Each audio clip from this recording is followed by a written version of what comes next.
This is the anti-roll bar from a Peugeot 208 that was booked in at Motec.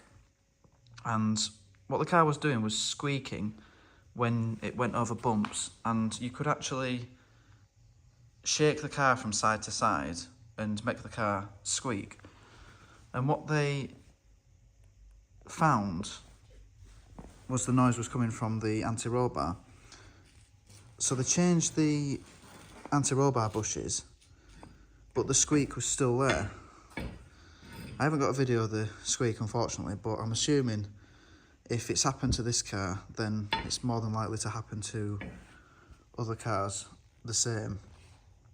They changed the bushes and it made no difference, but then they removed the anti-roll bar completely and found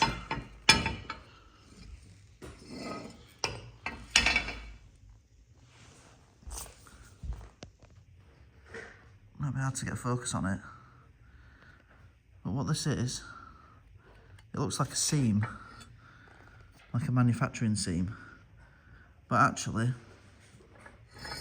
the anti-roll bar has got a crack most of the way down it, which was causing this squeak. So you see it actually ends about here. So when the body of the car was twisting, this was causing this squeak. I thought this is quite an interesting one, so I took the anti-roll bar and made a video.